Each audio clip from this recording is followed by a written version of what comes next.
let's go reboot Skype, I guess. We'll reboot Skype and we'll try this again. It is just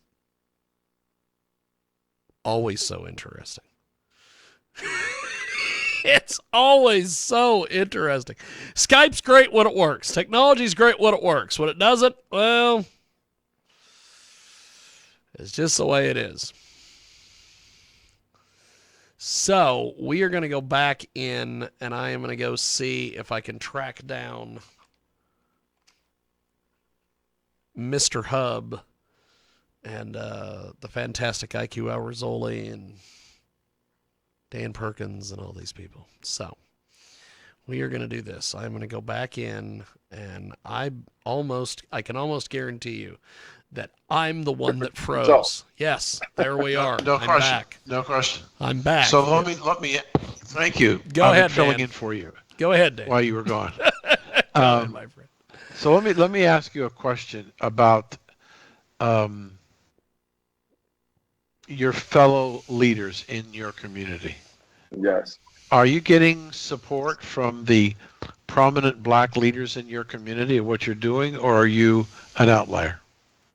No, I'm definitely, a person that stayed away from the politics in the beginning, but because of the work that I do in the community, they understand that I'm just for the community, and I get a lot of support from it, especially our esteemed mayor, man. Like, he understands, he's from it. He can speak the language. He knows what it takes to survive North.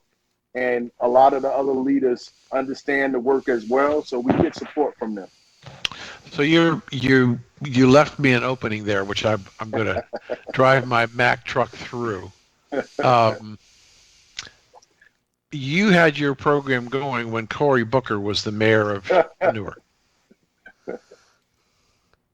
Yeah. What do you think of him as your senator? And what kind of job did he do for you and your organization when he was mayor? Listen, I think, when he came in, I was still new. I was still, pushing, trying to figure out my way. Because remember, I left the music business to do this nonprofit. And at that time, they had Nork Now, and I learned a lot from Nork Now. One of my biggest mentors was Modia Butler, his chief of staff, and I learned a lot from them on how I do my work today. I just stay to the community. I stay away from the politics, and I avoided that hole. Okay, that's awesome, Jim. So what exactly motivated you to get back into the music business? Because I'll tell you, brother, I've been around so many different artists over the years, whether it's local bands and national guys, and they all love music because they love music, but they freaking hate the music business. and I'm glad you asked that question, because I had a love-hate relationship with the music business, because I just felt like the music, it's different. It's different today, Very much so. That's why I was very clear with. I'm not trying to be the traditional artist. I realized that I still got the talent that God blessed me with, and a lot of the sessions and the workshops that I do with the young people, I have to call them out on their artistry, and they didn't realize that I was an artist. So, me telling them to follow their dreams, and one of the young people called me out and said, if that's the case, then why are you not following yours? And, it's always the mouths of the babies, man, that make me think differently. Like, I left the music alone to do this work for you guys, and I never followed my dreams. So it gave me an opportunity to, show them that you can continue to succeed even if it's years later. So. That's awesome. So, IQ Al Rizzoli, back to you, my friend. Do you have any more questions for our guest? I'm really very surprised. You are living in the real world in America. You are living in the real world today anywhere. How can you dissociate yourself completely from politics? No, honestly, I'm not being offensive. I'm just No, trying no, to no. understand. I We get are it, in and the real world, I and the people understand it. you are trying to save are the most vulnerable people. Absolutely. And without your guidance, they will still be vulnerable. They Right, need and that guidance, and you are the one who's the guider. that's why I use my platform to show them a different way, and I partner with people that push for advocacy and push for just those other causes that I don't push for. But I always push for them to think for themselves, to be independent leaders, to work collectively together at the same time, but to follow their dreams. And you can be anything that you desire to be if you just put your mind to it. Don't let what has happened to us dictate who you become, you know. And I've been through a lot, man. I've been through a lot in my, years of surviving North. And I've seen a lot of things. And of course I want things to change. But I've always seen that the politicians say one thing and do it different. And I never wanted to be a part of that. Yep. So I started my own organization. I stayed away from the politics, but now I understand it. I understand it. I understand that there's a need for that as well. But I want to be able to inspire the ones to make the change, and hopefully we'll inspire the ones to go out there and change the laws for us. That's awesome. That's fantastic, my friend. So, what do you think of just the way that society is right now? Because one of the things that you mentioned that I think is fantastic that you do is financial literacy. There are so many people over the years that have not been taught this. Absolutely. And now there's people like you stepping up. There's other, places that are doing this. I am a huge pro wrestling fan. And one of the things that they do down in the developmental system for WWE now is they teach these guys. They don't just teach them how to take a bump. They're teaching them how to manage their money on the road, pay your taxes, things like this. And I'm like, wow, why did we go so long without this stuff being taught? Is it because people just didn't think that was important, or? Well, I think for a long time we were so conditioned to accepting what was given to us, right? And now we understand that,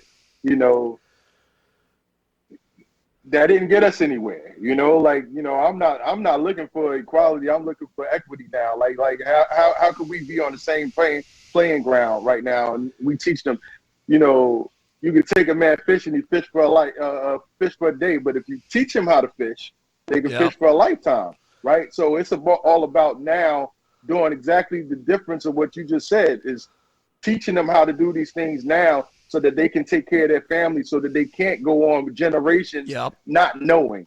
You can't blame somebody for what they don't know, right? But once they know, then they have a responsibility to do that, right? And we say, I said it earlier, like when you know better, people just say when you know better, you do better. But I really believe when you know better, you can do better. The opportunity is there for you to do better. We just got to push that a little harder. That's amazing. So, Dan, back to you, my friend. I know you've probably got some. Yes, I do. The hard questions right there. No, I think that the two things I want to talk to you about might be of interest to you. You talk about the arts. Yeah. I'm a published author. I've written 7 novels, 3 children's books. I told you, I write commentary, social events commentary for over 35 blogs. I do 40 to 60 television and radio interviews. I have my own network. So how can I help you? How can I help your faculty or students learn about the creative writing process and how to put it down on paper and how to help themselves find themselves in the writing process. I don't know whether you teach creative writing or not. Number two, for 53 years, I've been a registered investment advisor, managing money for individuals from all walks of life, from some of the wealthiest to some of the poorest. I agree with Jim. I've worked with professional athletes who come out of high school or out of college early for football or basketball, have no idea how to manage their money, know what to do. They're easily manipulated and taken care of because there isn't somebody that's objective, that's a pure professional. I worked with a gentleman from the NBA who put together a program of how to teach NBA players do what Jim was suggesting, how to manage your money and how to take care of yourself. And if you've got these talented people, they're going to be looking for opportunities for whatever that may present an opportunity for serious money. And if I can teach a class or I can help you with those people, your students, the most dangerous man in radio was willing to help you. Like, you get my applause, man. Standing ovation, man, to you, brother, because those are the things that we need, man. Like, too many people don't have the courage to step up, and make that statement right there. The bigger part about that is the follow through, and our young people especially, man, they look for consistency. They look for you to really keep your word, and, for me, I would say, I don't know if you come over this way to Newark, but I would love to bring you and give you a tour of the hub. But if you can't, create a video, something that I could be able to, show the young people, and, use it as a tutorial. Anytime somebody's trying to, give some knowledge, I'm willing to take it and pass it on. And definitely, if you want to make a donation, let's go. Well, here's what I'll do. I'll have Jim send me your email contact, and I'll reach out to you within a week, and I'll give you some contact information that you can look at, and your students can look at some of my programming and some of my commentary, and they may not necessarily agree with it, but it's hopefully we still have free speech in this country. And then after you have a chance to look at it, you and I'll have a conversation, and we'll talk about how we can work together. Nah, I totally appreciate you, man. One love for that. Thank you. So IQ, what kind of questions do you have for Mr. Hub in our remaining the young moments? people, what worries me. I mean, if I were in his position, yes, I must talk to them about the reality of life. The foundations he is talking about are correct, but we are not living in a vacuum. There will be elections, and those young people have the right to vote, but they have to be given the information of what is right, what is wrong. If the President of the United States of America is telling the American people, 330 million, I decide who is mayor. Everybody, not you, the parents. Shouldn't you tell these people, the ones with you, what to do or what not to do? Let them think for themselves. I agree. Let them think for themselves. But you've got to bring it to their attention. Yeah, let's be clear. Like I said, I got partners that I partner with that give them that information. It's hard to teach somebody about politics or who and what's name when they're worried about being shot when they walk down the street, or they're worried about how they're going to eat, or their mama being beat on, or the abuse that's happening, or somebody sexually molesting them. These are the issues and the challenges that I deal with on a daily basis. So I partner with people that give them that education, that other side, But my thing is making them understand not to go kill themselves or kill somebody else, right? Giving them some tools to be able to appreciate life, period, so that they can get to the point that they understand that now my voice means something, that I can vote and change these laws. Me not doing it myself doesn't mean that it doesn't happen. I just have partners to do that part. Okay, I didn't understand that. That I didn't know. Yeah. But I have to jump in here. I'm sorry, IQ. and now you're going to find out why I'm the most dangerous guy on the.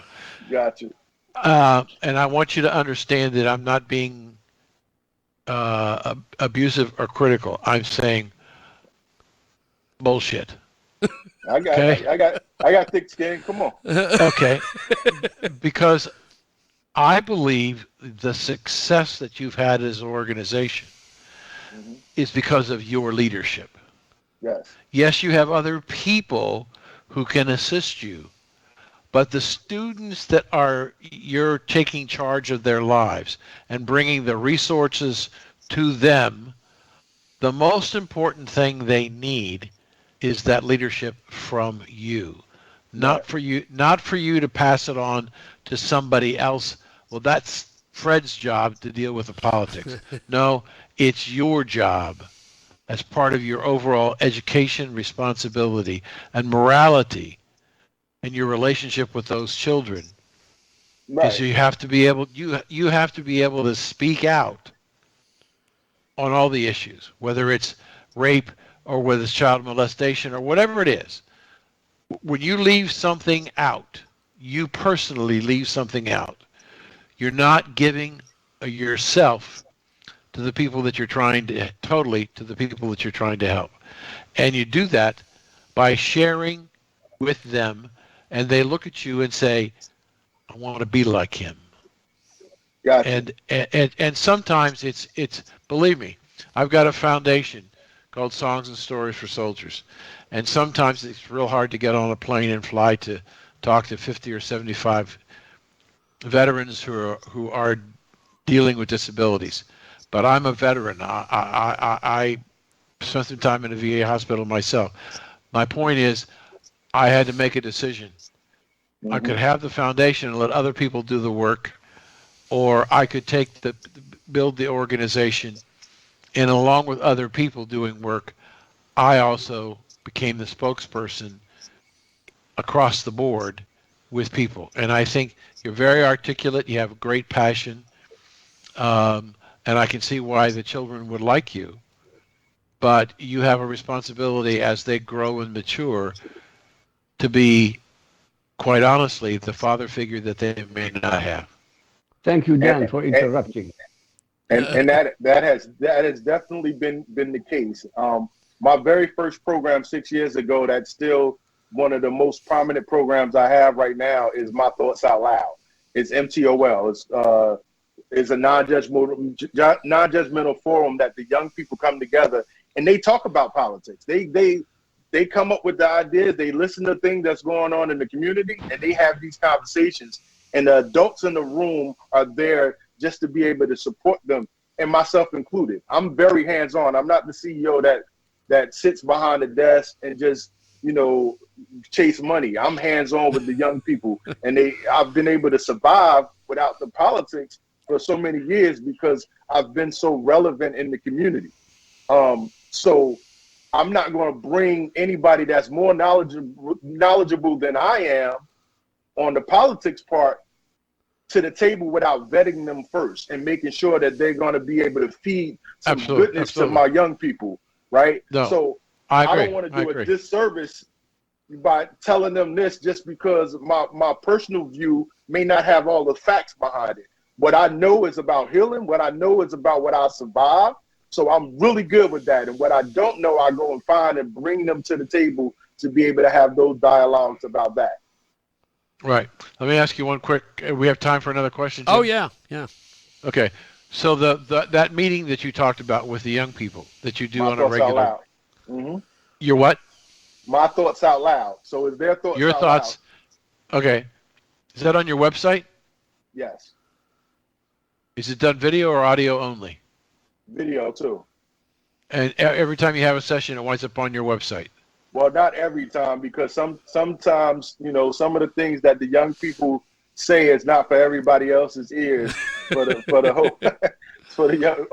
Again, non-judgmental, because the adults raise their hands and the young people understand that anything that they say in these circles you're not going to be judged. So we get the real truth out of them so that we can really go and help them instead of assuming that we know what the problem is and really going out there and fighting for something that's not really an issue for them. How are your people not judging these young people when they want to stop what they're talking? Is it because of language or the content? Well, Well, if somebody comes in and, specifically talks about being raped, and then you tell them, well, what did you have on? Because you're looking at their appearance, then the child shuts down, and you'll never get anything else out of them ever again, because you just judged them. And they have a right to address how they feel, right? But because you judged them and they were raped, we don't want to do that. We want to keep the safe container for them to be able to talk about what the things, whatever it is on their mind, because we can't help them if we don't know what the issues are. But in all due respect, Uh-huh. and then I'll let you go. all due respect, the idea that we have a president who said, I'm not going to make young people responsible for the money that they took out to pay for college because they weren't capable of making the decision. So we're just going to give them $10,000 or $20,000 and spend $400 billion of the country's money on giving money to children who were not ready, supposedly, to make a decision. Asking a young girl what she was wearing when she was raped, does it necessarily create a situation that it's adversarial with the girl, when the question really, what were the decisions you made about what you were wearing? And did you think about the consequences of what would happen to you based on how you dressed? So let me ask you respectfully, a question. When you get up and decide that you want to go outside, do you think about, well, if I wear this shirt like this, if I wear a sleeveless t-shirt, am I going to be assaulted? Do you think about that? You shouldn't have to. No. Right? Shouldn't have to. Right? But in the world that we live in, it happens, right? But right. Yeah. We can have a whole nother conversation about, how this country has risen, and us as Black people have been the stepping stone on it getting to this point, and we have not received. So the first point about giving money, I think we're owed some money. I really believe that we're owed some money, and that's another reason why I stay out of the politics, right? Because my thoughts, are not necessarily the popular vote, right?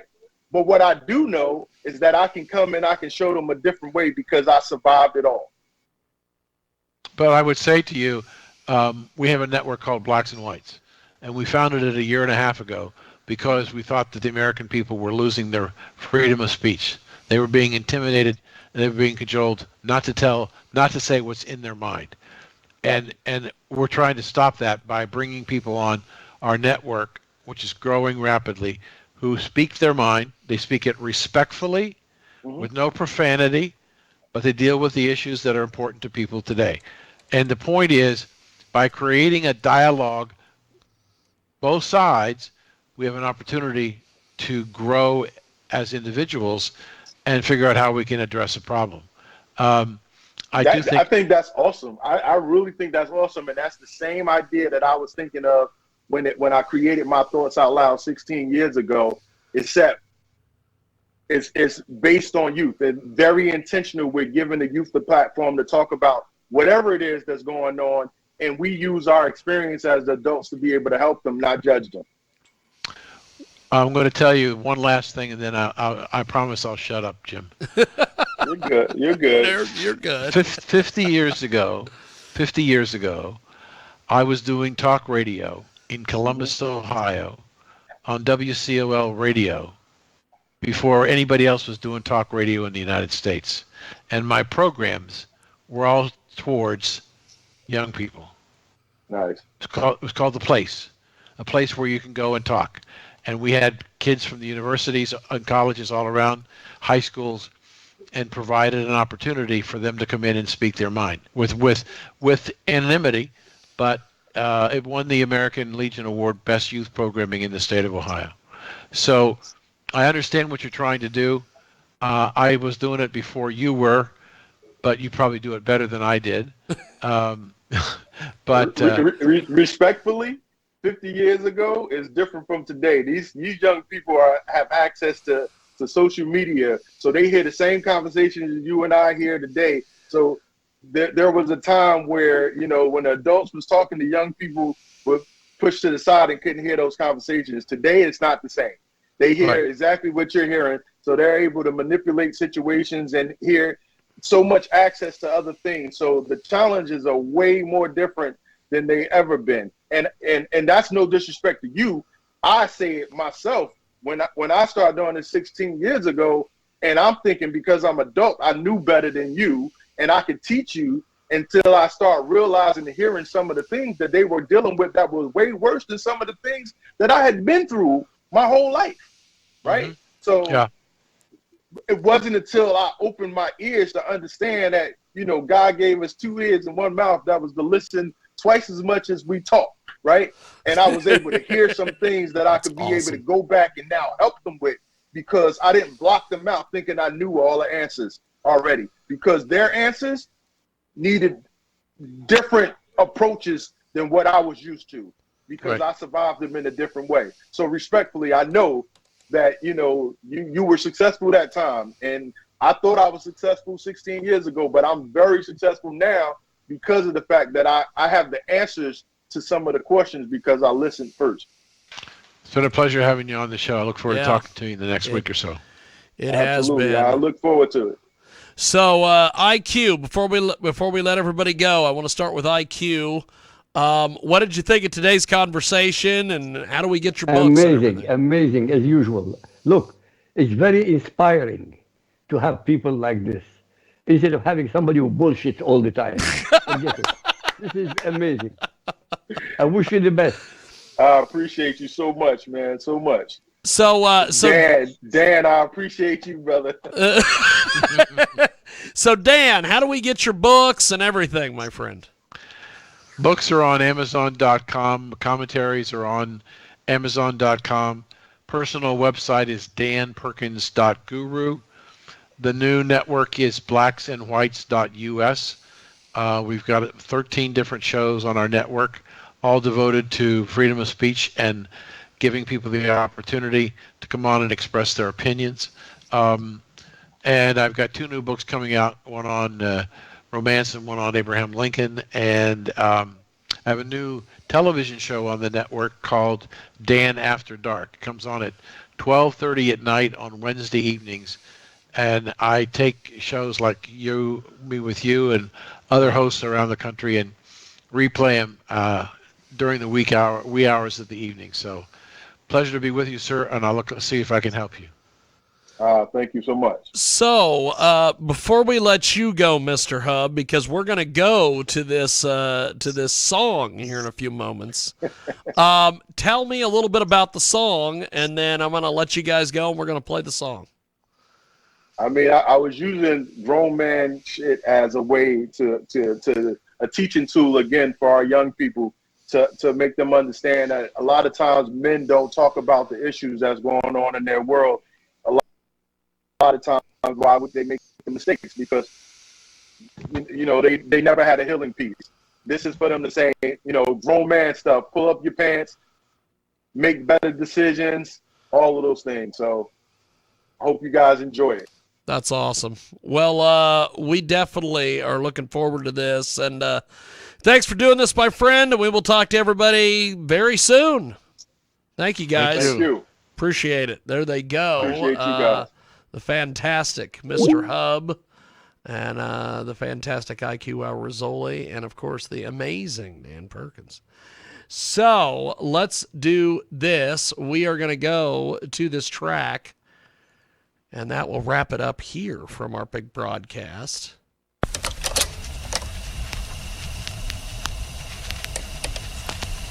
Grown man. Yo, scripture says, grown man. Yo, scripture says that when we was little boys, we thought like little boys. Grown man. We grown men now. Absolutely. It's time to act like it.